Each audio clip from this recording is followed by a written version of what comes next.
आज की इस वीडियो में हम समझने वाले हैं 12th क्लास पॉलिटिकल साइंस की सेकंड किताब स्वतंत्र भारत में राजनीति का चैप्टर 6 लोकतांत्रिक व्यवस्था का संकट। इसकी पिछली वीडियो में हमने पढ़ा था कि आपातकाल की पृष्ठभूमि क्या रही है, किन कारणों से आपातकाल लगाया जाता। तो हम पिछली वीडियो में पढ़ चुके हैं कि आपातकाल किसी बाहरी आक्रमण के कारण लगाया जाता था, जो कि राष्ट्रपति द्वारा लगाया जाता था। तो आपातकाल कैसे लगाया जाता, क्यों लगाया जाता था, किन कारणों से लगाया जाता था, वह सब जो कि हम पिछली वीडियो में पढ़ चुके हैं। तो आज की इस वीडियो में हम समझने वाले हैं कि इस वीडियो में हम निम्नलिखित टॉपिक के बारे में समझने वाले हैं। पहला टॉपिक रहेगा हमारा नक्सलवादी आंदोलन क्या था। दूसरा टॉपिक रहेगा आपातकाल के पक्ष और विपक्ष में तर्क। आपातकाल के दौरान जो पक्ष में तर्क क्या थे और विपक्ष में तर्क क्या थे, वो सब कुछ इस वीडियो में हम समझने वाले हैं। तीसरा टॉपिक रहेगा आपातकाल के दौरान क्या क्या हुआ था। अब आपातकाल के दौरान क्या क्या हुआ था। चौथा टॉपिक है सहायक जांच आयोग के बारे में अगले वीडियो में हम समझने वाले हैं। पार्ट 3 रहने वाला है, उसमें हम सहायक जांच आयोग के बारे में समझेंगे। पांचवा टॉपिक रहेगा आपातकाल के प्रमुख सबक। हमें आपातकाल के बारे में उससे हमें क्या सीखने को मिलता है, वो सब कुछ हम इस वीडियो में समझने वाले हैं।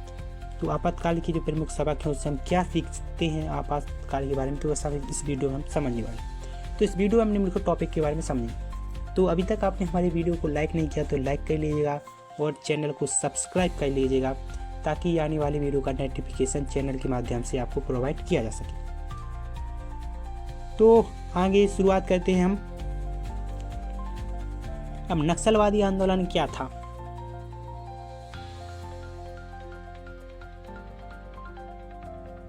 तो नक्सलवादी आंदोलन पश्चिम बंगाल के पर्वतीय जिले दार्जिलिंग के नक्सलवादी पुलिस थाने के इलाके में 1967 में एक किसान विद्रोह उठ खड़ा हुआ। इस विद्रोह की अगुवाई मार्क्सवादी कम्युनिस्ट पार्टी के स्थानीय लोग कर रहे थे। मतलब जो पश्चिम बंगाल के पर्वतीय जिले में दार्जिलिंग के जो कि नक्सलवादी पुलिस थाने की इलाके में 1967 में एक किसान विद्रोह उठ खड़ा हुआ और इस विद्रोह की अगुवाई मार्क्सवादी कम्युनिस्ट पार्टी के स्थानीय लोग कर रहे थे। इस आंदोलन की नक्सलवादी आंदोलन के रूप में भी जाना जाता है।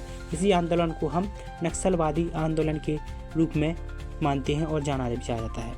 तो 1967 में एक किसान विद्रोह उठ खड़ा हुआ था, इसे हम नक्सलवादी आंदोलन कहते हैं। सीपीआई मार्क्सवादी लेनिनवाद थे जो सीपीआई मार्क्सवादी लेनिनवाद थे और चारू मजूमेदार हुआ करते थे। इन्होंने गुरिल्ला युद्ध की रणनीति भी अपनाई थी। सीपीआई मार्क्सवादी लेनिनवाद थे जो चारू मजूमेदार हुआ करते थे, इन्होंने गुरिल्ला युद्ध की नीति जो कि अपनाई थी।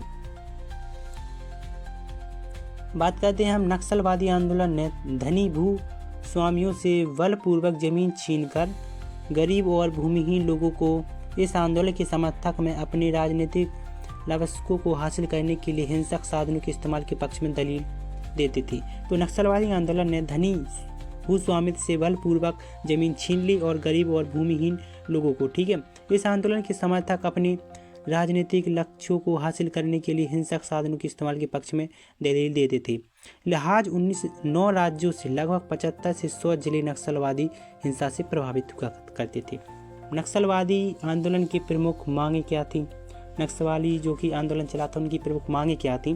तो छोटे किसानों को उपज में हिस्सेदारी मिले। अब नक्सलवादी जो आंदोलन थे, जो लोग थे, उनकी ज़्यादा कुछ मांगे नहीं थी। छोटे किसानों को उपज में हिस्सेदारी मिले, उचित मजदूरी हो, बाहरी लोगों द्वारा संसाधनों के दोहन पर रोक लगाए, जंगल कुछ बर्बाद करते हैं लोग, उन संसाधनों को रोका जाए। खुद खोरों द्वारा शोषण से मुक्ति मिले। अगर उनका शोषण ना हो तो जो नक्सलवादी लोग थे, छोटे किसानों से उपज में हिस्सेदारी मिले उनको अच्छे से। क्या आपातकाल जरूरी था। मतलब इतना क्या जरूरी था कि आपातकाल लगाना पड़ा। तो आपातकाल जरूरी था। तो आपातकालीन के पक्ष में तर्क क्या थे। आपातकाल के पक्ष में तर्क आखिरकार है क्या, तर्क क्या था, आपातकाल जरूरी था लगाना। तो पहला जो कि बार बार धरना प्रदर्शन और सामूहिक कार्यवाही से लोकतंत्र बाधित होता था। जो बार बार धरना प्रदर्शन और सामूहिक कार्यवाही से लोकतंत्र जो कि बाधित होता था। दूसरा, इंदिरा गांधी के समर्थक यह भी मानते थे कि लोकतांत्रिक में सरकार पर निशाना साधने के लिए लगातार गैर संसदीय राजनीति का सहारा लिया जा रहा है। मतलब इंदिरा गांधी के समर्थक यह भी मानते थे कि लोकतंत्र में सरकार पर निशाना साधने के लिए लगातार गैर संसदीय राजनीति का सहारा लिया जा रहा है। इससे अस्थिरता पैदा होती थी कि प्रशासन का ध्यान विकास के कामों से भंग हो जाता था। और सीपीआई का विश्वास था कि भारत की एकता के विरुद्ध अंतर्राष्ट्रीय साजिश की जा रही थी। सीपीआई का विश्वास था कि भारत की एकता के विरुद्ध अंतर्राष्ट्रीय साजिश की जा रही थी। उसमें सीपीआई का विश्वास था उसको। ठीक है। आपातकाल के विपक्ष में तर्क क्या थे, अब उसके पक्ष में तर्क क्या थे, अब विपक्ष में तर्क क्या थे, जो टॉपिक है हमारा। लोकतंत्र में जनता को सरकार का विरोध करने का अधिकार होता था। विरोध आंदोलन ज्यादातर समय अहिंसक और शांतिपूर्ण रहे। तो आपातकाल के विपक्ष में तर्क क्या था कि लोकतंत्र में जनता को सरकार का विरोध करने का अधिकार होता था। विरोध आंदोलन ज्यादातर समय अहिंसक और शांतिपूर्ण रहे। गृह मंत्रालय ने उस समय कानून व्यवस्था की चिंता जाहिर नहीं की। सार्वजनिक प्रावधानों का दुरुपयोग निजी स्वार्थ हेतु किया गया। सार्वजनिक प्रावधान थे ना, उनका दुरुपयोग निजी स्वार्थ के लिए किया गया। कुछ मामलों का मानना था कि देश की एकता और अखंडता को खतरा नहीं है, बल्कि शासक दल और स्वयं प्रधानमंत्री को खतरा था। तो लोगों का मानना था कि ताकि देश की एकता और अखंडता को खतरा नहीं है, बल्कि शासक दल और स्वयं प्रधानमंत्री को इससे खतरा है। आपातकाल के दौरान क्या क्या हुआ, जब आपातकाल लगा था उसके दौरान क्या क्या हमें देखने को मिलता है, क्या क्या हुआ था उस समय, वो सब जो कि रहने वाला है। तो आपातकाल के दौरान क्या हुआ था, 20 सूत्री कार्यक्रम में भूमि सुधार, भूमि वितरण, खेतीहर मजदूरों के पारिश्रमिक पर पुनः विचार, प्रबंध में कामगारों की भागीदारी, बंधुआ मजदूर की समाप्ति आदि जनता की भलाई के कार्य शामिल थे।